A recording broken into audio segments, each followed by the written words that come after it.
Welcome to Talking Heads on USA Global TV, starring the one and only wonderful Dr. Jacqueline. It's a prestigious place where world-class influencers and experts meet, and where you'll find the most trusted advisors and coaches for all things in life and business. Visit usaglobaltv.com to sign up for our newsletter, get the value you need, and be first in line to learn about events and giveaways and other valuable content. Connect with us. Email Dr. Jacqueline at usaglobaltv.com to talk about how you can become part of USA Global TV. That's USA Global TV, where the doctor is always in. Hello, everyone, and welcome to USA Global TV. And hello to our friends listening on Business Talk Radio. I'm Dr. Jacqueline Kerbeck, and our show today is Talking Heads. If you're joining us for the first time, welcome. Talking Heads is our platform for experts from around the world to come and host their own 30-minute show and share their expertise and knowledge to help make us better personally and professionally.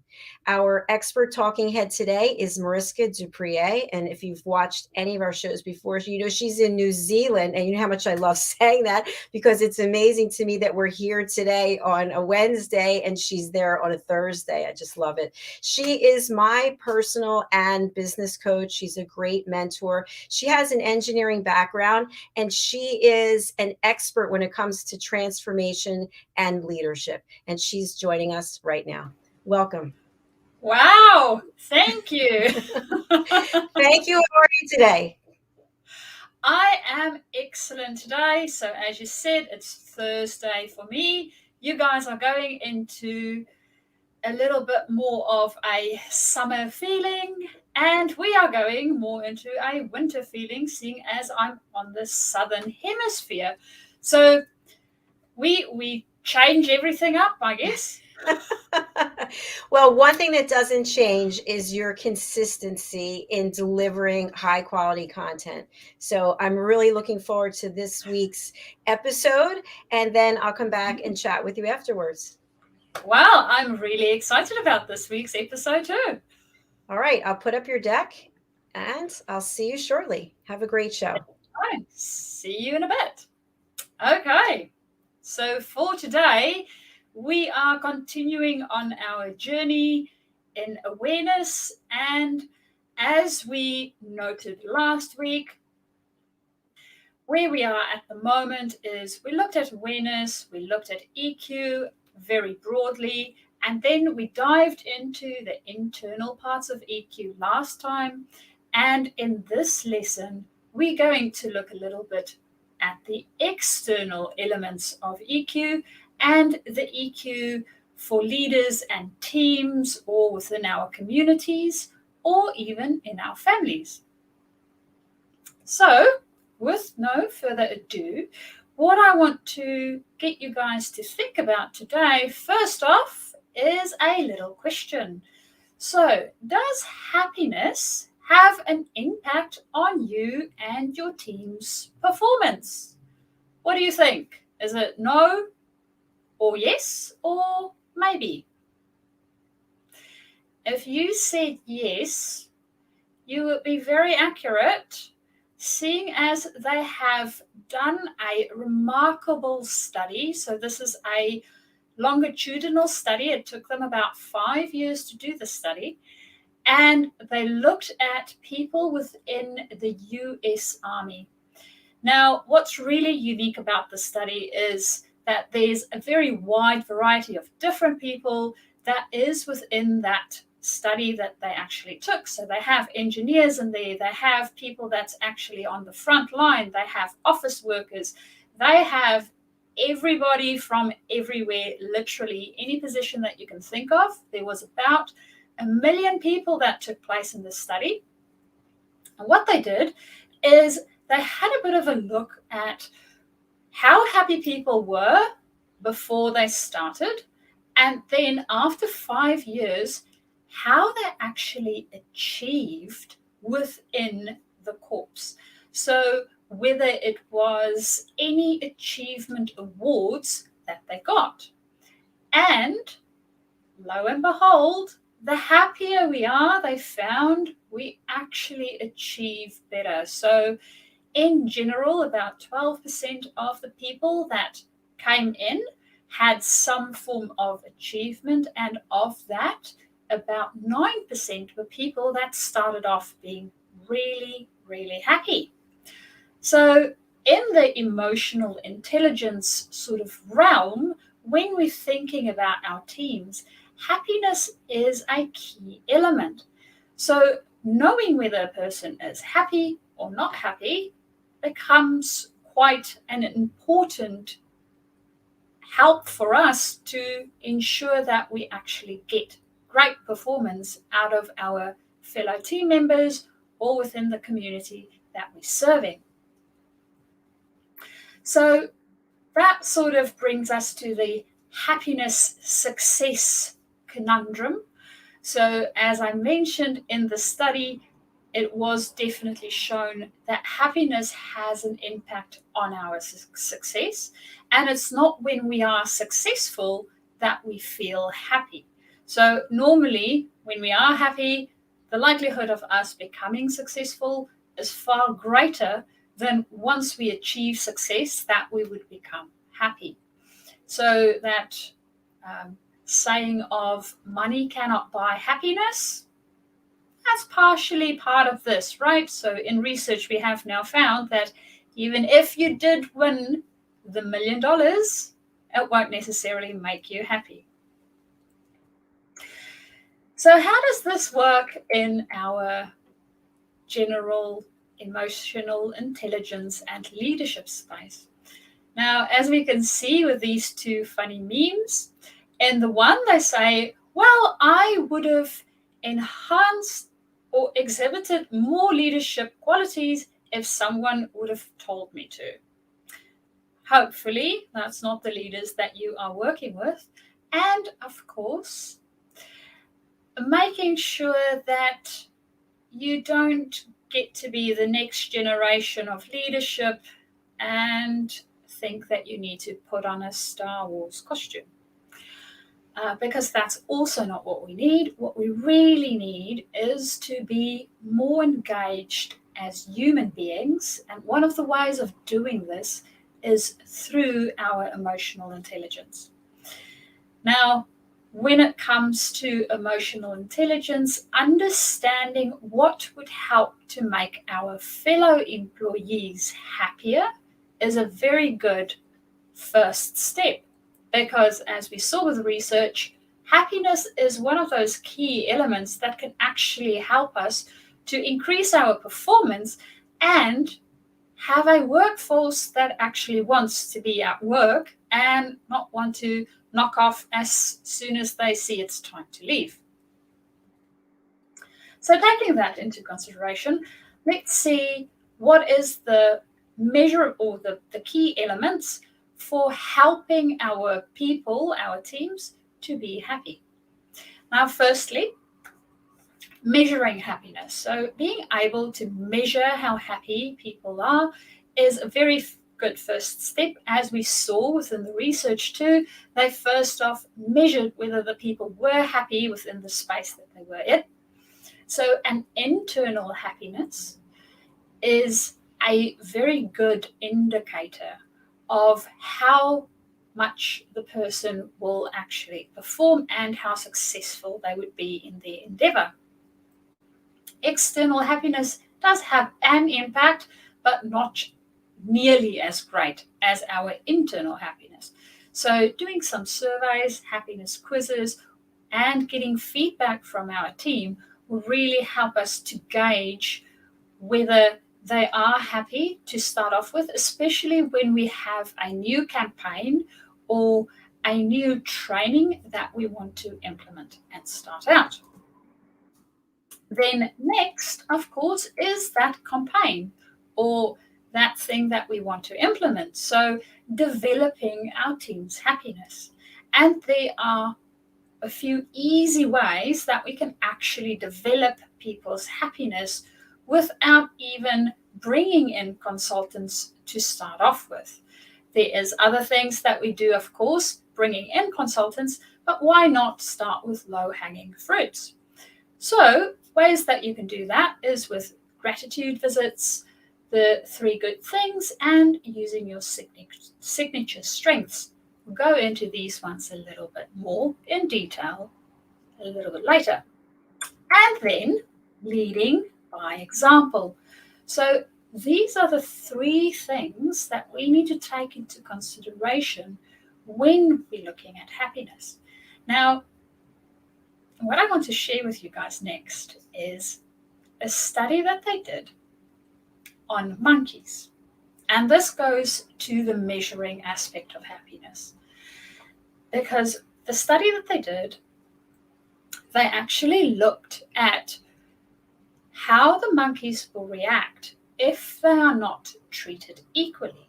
Now, in the workplace, for human beings, this works exactly the same way. And I will let you have a little look at the video first, and then we go from there.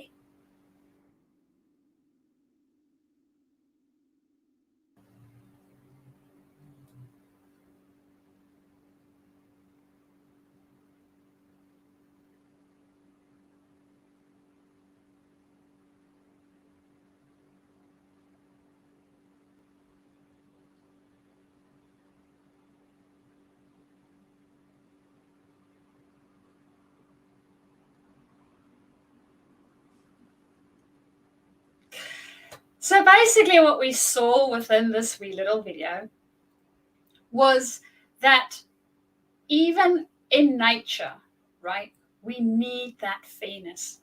So for us in teams, we do need to have some form of fairness.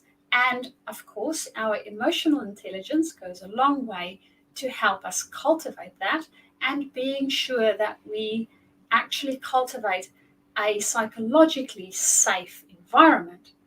Now, as you saw with the wee little monkey experiment, yes, it is funny, but we do not want our employees to start throwing things at us when they feel that it is not fair, whatever it is that we're doing. And this, of course, comes into that happiness basket. Now, it isn't necessarily always monetary. There's always also the element of task allocation and other things within our working environment or within our communities that would give us a sense of fair treatment. And this sense of fair treatment is one of those external elements that would help our team to be happy. So looking at those sort of elements, we can see how our emotional intelligence within our team will definitely have a big impact on our trust in the team, on our happiness within the team, and on other elements in the team that would impact our performance. So the next part of this, and that's of course why it's very important to be able to measure these things. We want to know where our team is within that space to ensure that, well, as with the monkeys, we don't get thrown with things, right? So the next element of this would be developing happiness within our space and within the teams. And one of the ways that we can do that, as we saw on a few slides back, is that we can do a gratitude visit sort of exercise. So what this exercise entails is basically writing a letter of around 300 words that we express our gratitude for something somebody has done in our environment or on our team, and writing that out, explaining exactly why we're grateful for it, how they contributed, and what we appreciate about what they did and what they brought to our team and also to us as an individual. So what happens with this gratitude exercise is once we go through that, we've written it down, preferably we want to then give the gratitude letter to the person that it is regarding to. So you have two benefits. One is once we write the letter, we actually bring up all the good emotions that we are feeling about this other person. And of course, when the other person get the letter and they get to read the letter, they get all the good emotions of seeing how they are appreciated within the team. And more often than not, things that we take for granted as individuals gets highlighted within these letters because we think of it as anybody can do it. And when we receive the letters, we see that other people actually appreciate these things about us. And this, of course, also plays into the signature strength element of things. Now, at the VIA Institute, you can download one of the free exercises and actually find out what your top strengths are. So there's 24 in total. And even the ones that scored towards the bottom of your list doesn't mean that it's not a strength. It only means that it's a strength that you are not using as often. So we can, of course, increase any of these strengths at any point in time. The ones at the top is normally the ones that comes easily and we use them more often. And these are the ones that would most likely also be highlighted within the gratitude exercise. So these are easy ways for us to be able to increase our happiness and our gratitude within our team, which also helps us to increase our overall emotional awareness within the team, because you will easily notice when somebody is not feeling as happy as they normally are. And then, of course, the leading by example. Now, when it comes to leadership, yes, you are always on display. Whether you like it, want to be, or not, doesn't really matter. That's part of the position.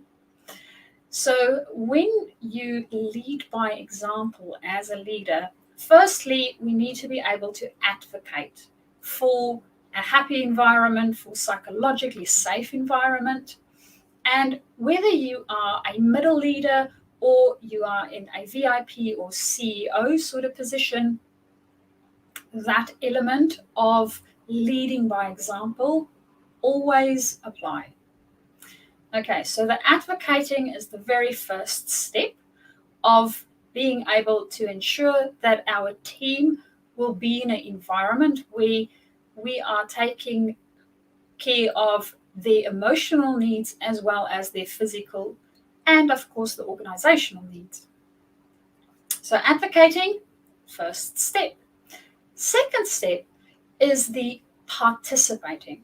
So yes, we can say we want to be an environment where we're psychologically safe, we take into consideration other people's emotions, we want to learn more about emotional intelligence. If we don't participate in it, it's empty words and we're not leading by example. So we do need to participate too. We need to show it. We need to show that we go on the training. We need to show that we want to integrate it into our workplace and into our teams. And then, of course, that is the next step, is the integration. So being able to not only integrate it into the team environment, but also integrating it into our personal behaviors and ways that we conduct ourselves. So if you want to know a little bit more on how to do that, I refer you back to our lesson before this one on our internal emotional intelligence and knowing how to spot the different emotions for ourselves and how to use that. So this would all come into that integration. So not only helping our team to integrate it for themselves, but also our own responsibility that we take as leaders to integrate emotional intelligence within our own space. And this then basically sums up the emotional intelligence for our teams or our external environment too. So what it is about in the emotional intelligence space is identifying other people's emotions. So as I said, we really want them to be happy at work. We saw all the benefits that happiness has for us at work. So we want to be able to name the emotion that they are feeling. And if happiness is not one of them, it's something that we definitely need to work on.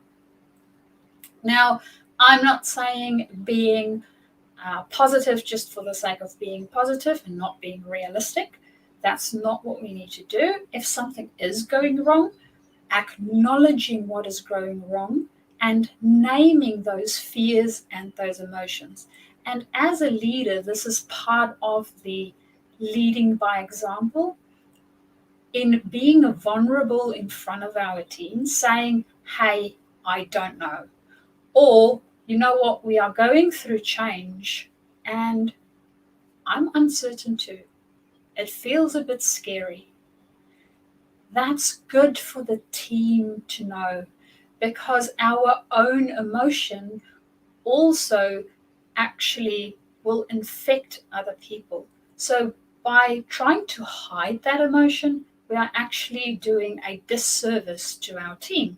So being able to name the emotion, not only for ourselves, but also helping other people to name their emotion in order for it to come out, and then it can be easily discussed. Then, of course, seeing how other people use their emotions. So we don't always all use our emotions the same way. We might get angry when we might get more angry when it comes to frustrations.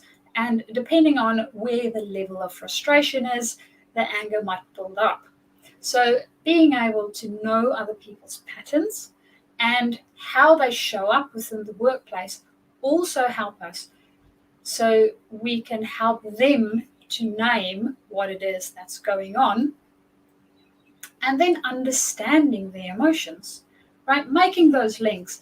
Is it normally when we work in long hours that this one team member are just almost losing the plot? They're going off onto their own direction. It feels like they're not supporting the team. It might be that they are mentally so exhausted that they need a break. So looking at the links and the patterns that comes up for different team members will also help us to, of course, be able to guide our teams better. And that goes into the regulation of the response. So being able to express what it is that's happening and helping other people to see how their patterns might be showing up. This, of course, is very important when we think about blind spots.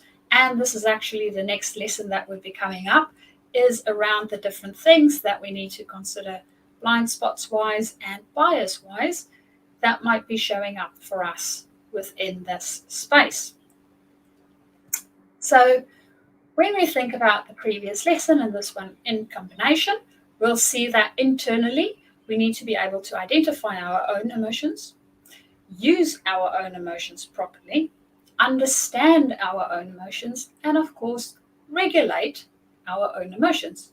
And then externally for our teams, identifying other people's emotions in order to help them, seeing how they're using their emotions and what sort of environments might help them to thrive instead of just survive, understanding how they are using their emotions and how they're showing up, and of course regulating our own response to what the other person is going through and being able to help them through that emotional processing to help us to all think better.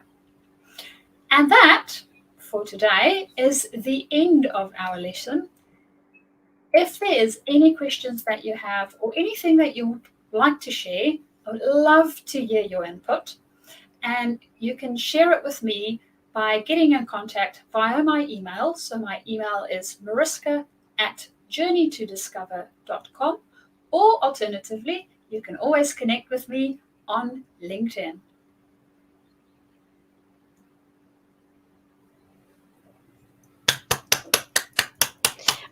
I'm still getting over the monkey. What was up with that monkey? It's like, what is going on there? That was great, by the way. I love how you incorporated the video in with the other content. That was excellent. That took a little bit of doing. I had to play around with that a bit. I finally got it to work this morning, actually. So I was very grateful that it worked out the way it was supposed to. I really found that lesson to be fascinating because when we got to the part with the two monkeys, you just think to yourself about team members or people whose behavior it's so obvious but not to them. And the monkey's getting more and more riled up with it, just banging on things. I thought, wow, out of control. And we've seen that in the workplace. We see that in home situations. And if it's us that's doing it, we're not even aware until we're at the point where we're ashamed of ourselves. We're embarrassed about our own behavior. Yes. And that's part of understanding what's going on for that other person, right? I mean, if we know that there is some inequality happening, or there's some element of the values that's been impacted within the whatever it is that we did, it's easier to pick it up if we understand how the person reacts, especially emotionally. I mean, that poor monkey got so frustrated, and you can almost feel the frustration, right? You can. It's sort of you can feel this poor monkey going, but I want a piece of that fruit. I don't want the just plain boring watery in all likelihood cucumber that I need to be eating. And people does exactly the same thing. We all go through that emotions. We definitely do. And if you think about bad behavior as a result of not getting what you want, there's an element, I feel there's an element of lack of maturity. Yeah. Well, maturity to a degree is also understanding ourselves well enough and understanding our emotions well enough. And this is one of the reasons why emotional intelligence is such a key element in all areas of our life. I mean, from the day that we are basically going to school, right? All the emphasis are being placed on doing well in your subjects, learning, being able to do your mathematics or your spelling or whatever it might be. So all these other skills has so much focus.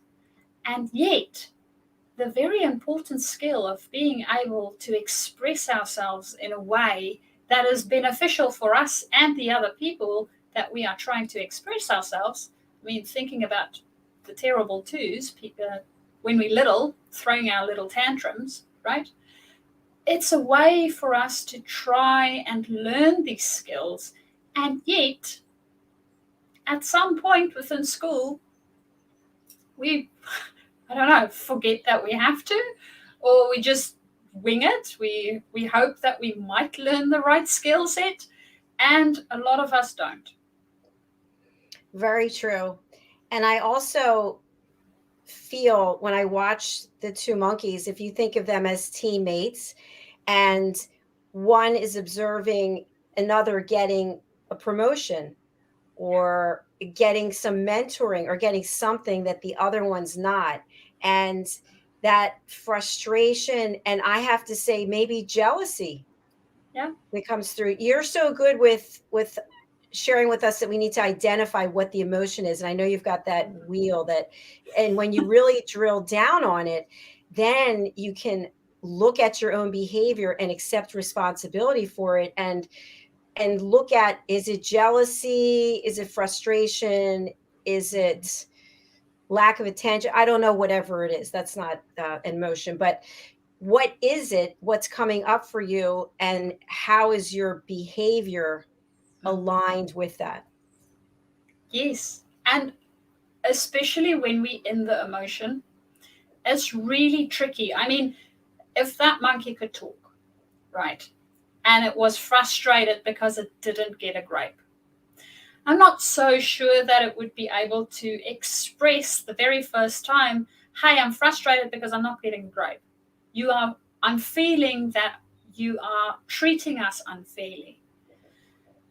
Because when we're in the emotion, we don't think properly. And there's actually science that shows that we don't. Our brain sort of switches off and we're only experiencing that emotion.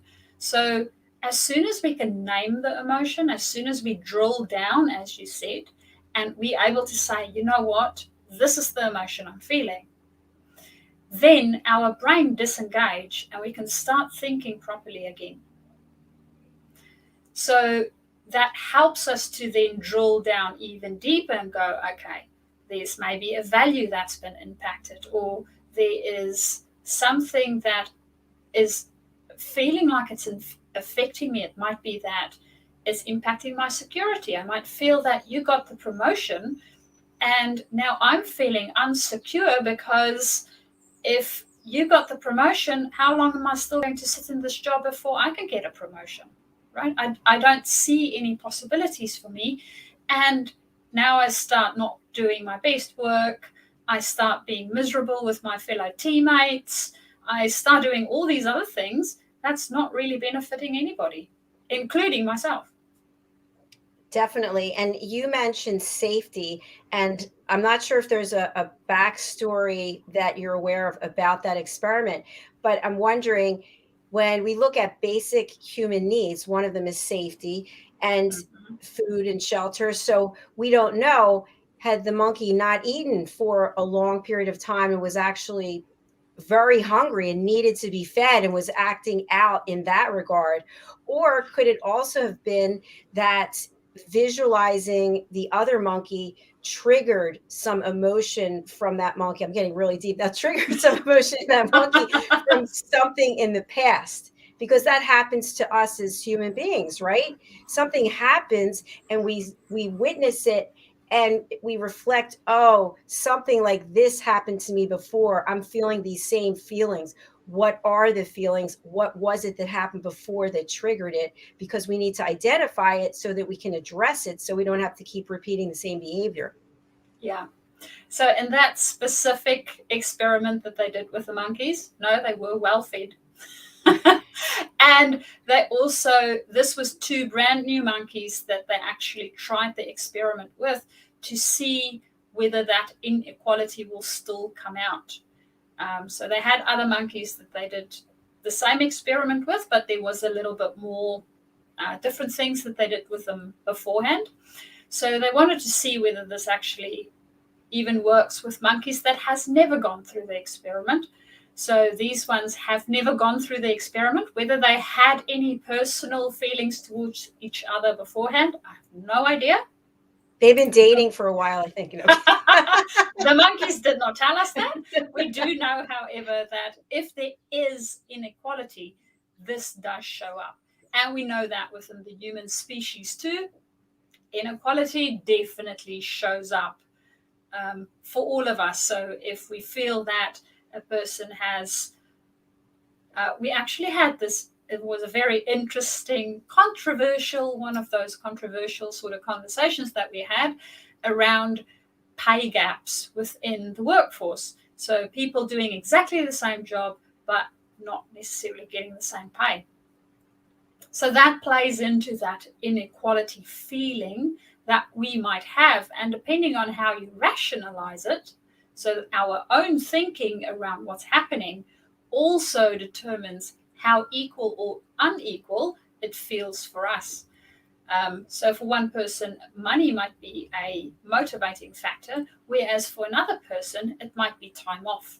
So if the one person gets, I don't know, 10K more in a year, and the other person can get 5 extra holiday days, for them it might feel equal, even though it might not look equal. So it might look like different fruits, but to them it is each the same sort of fruit. So taking those things into consideration also makes human beings a little bit more tricky, I think, than monkeys. Yes, I would agree with you on that. On several shows today, I want to say 3 shows, we talked about IQ versus EQ. And we also talked about, you mentioned this about education, spelling, mathematics. And where I'm going with this is in the education system, we are taught here in this country that you have to get certain grades and you have to take certain courses. And I know when I was growing up, there was a lot of if someone was going to make a correction, a teacher on your paper, when we actually had papers that we would turn in, they would scribble with a red pen, and what Yep. was highlighted was your mistakes, but not your value. It was always pointed out what you didn't do right, what you need to do better. And as we shift and looking at EQ and also our emotions, I think we learn from an early age to take those emotions, especially men, because I think women are more expressive, from what a number of experts have told me, that we take those emotions of not being good enough, of not performing at the right level, not having the right figure, et cetera, and we stuff them all in.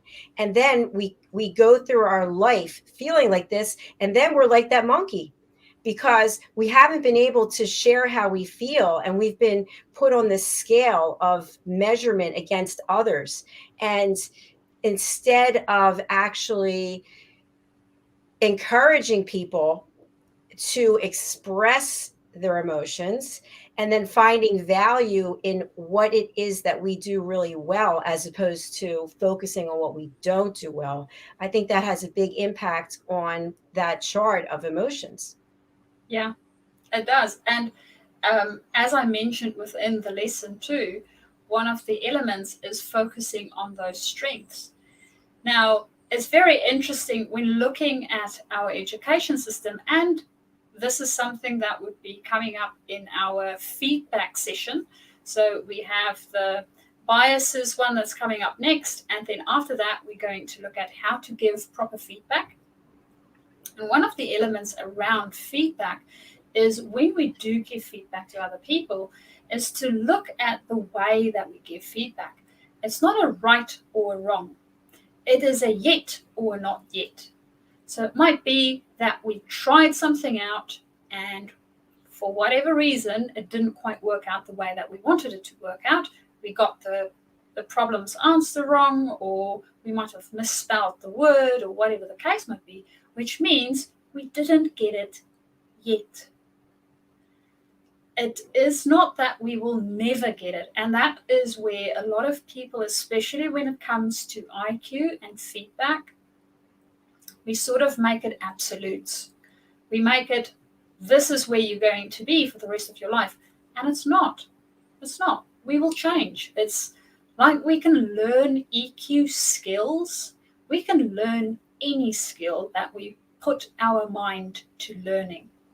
So that makes a big impact. And when we know this, when we start realizing this and practicing it more in our life, the way that we feel about these things also change. So our feelings is basically a response of what we're going through, and it's sort of pointing to certain things. It's not absolutes. We can decide whether we want to link them to stuff or not. As we actually had in our previous lesson, we talked about those links that we make between anything that happens to us and our emotions. So we can choose to actually break that link and put something else on there. If you think about something as silly as, well, might not be as silly as, when you do public speaking, right? There's a lot of people that get really, really nervous when they need to speak publicly. Now, the physical stuff that happens to our body when we speak publicly in nerves and in excitement is exactly the same. When we're nervous, our voice might go a little bit weird, our hands might get a little bit sweaty, we might have this funny feeling in our tummy, our heart will beat a little bit faster. When we're excited, exactly the same things happen. Now, if we tell ourselves we're nervous, then we basically putting nervous, that emotion of nervousness, onto that feeling that we're getting in our body. If we tell ourselves we're excited, we're putting the feeling of excited onto those emotions in our body. So we have a choice. We just need to make the right one. Well said. Thank you. And I just want to take it a step further before we close out. There's also a link between our emotions and EQ and etiquette and manners. And we actually explore that on our show, The Power of Etiquette and Manners, every Friday. So I just think it's interesting how everything ultimately is interconnected. Yeah. Once we start looking at the different elements, we can see it's sort of a web. Everything weaves, the one weaves into the other. They're never really as separate as we want them to be, or as we think it might be easy for them to be. Very true.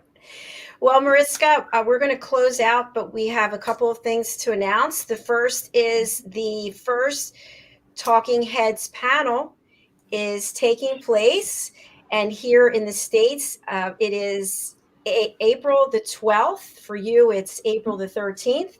It's Yes. 4 p.m. Eastern time, and that is, I think that is 8 a.m. New Zealand time, if yes, I remember correctly. I think Yeah. that's correct.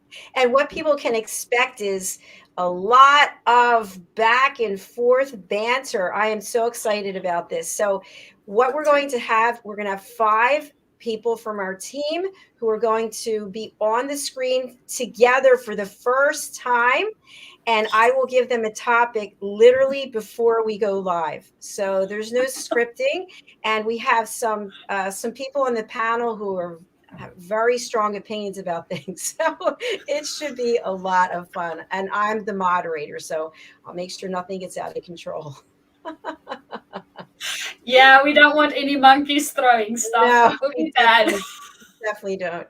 And the other thing I want to share is that Mariska and Caroline Heward are working with me for our elevated listening community. If you would like to be part of that and learn more, I'm looking for my banner. The elevated listening community, you can go and join that over on my personal website, which is drjacqueline.com. Every Sunday, you get a link to a video that is 30 minutes, although this week it was an hour of wonderful content. So you get a guided meditation from Caroline. Mariska and I are doing some fitness tips and some listening tips. And then I recap all the learnings from the week. What I did this past week was I actually took excerpts from one specific show, which was about NFTs, non-fungible tokens. And I thought that was really important to get people aware of what they are and how they can get involved themselves. So that's another aspect and element that we bring to it. So you can go over to the website and right away it's going to prompt you to join. And then once a month, we will meet on Zoom and have breakout sessions so that you can get to know the rest of the community and you can go ahead and collaborate and network and build mountains and build bridges, climb mountains, whatever it is you want to do. So we hope that you'll join us over there. All right, my friend, it's time for us to say goodbye. It's been a pleasure. I'm putting up your banner again. So for people who want to reach you, please share the information. So for people that want to reach me, you can reach me on my email, which is mariska@journey2discover.com, or alternatively, you can also connect with me on LinkedIn, and I would love to hear from you guys. And conversations is absolutely something I thrive on. So the more, the merrier. Thank you so much. Really appreciate you. I'll see you backstage in just a couple minutes. See you. Bye. Thank you, everyone. I really would like you to reach out to Mariska and all of our team members here. I have literally handpicked the people who are on our platform. We have 3 teams of people. We have co-hosts, talking heads, and elevated listeners.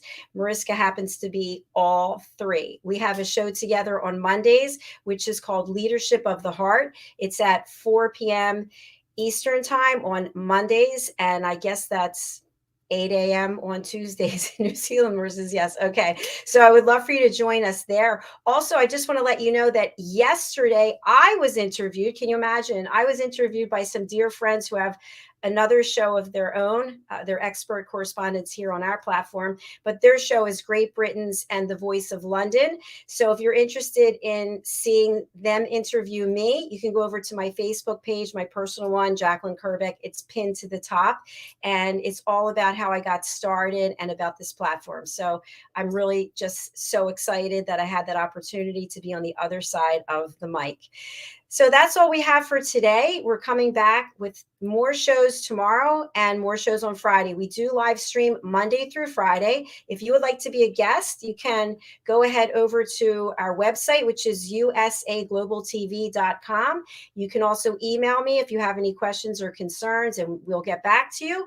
And also you can go over to our YouTube channel, which is USA Global TV. All of our shows are put into playlists, and you can find the shows that you like. As I've mentioned, we have typically between 15 and 20 shows a week. This week we have 21. Yeah, I'm still standing. All right, that's all I have for you right now. I look forward to seeing you again tomorrow. Thank you. Bye.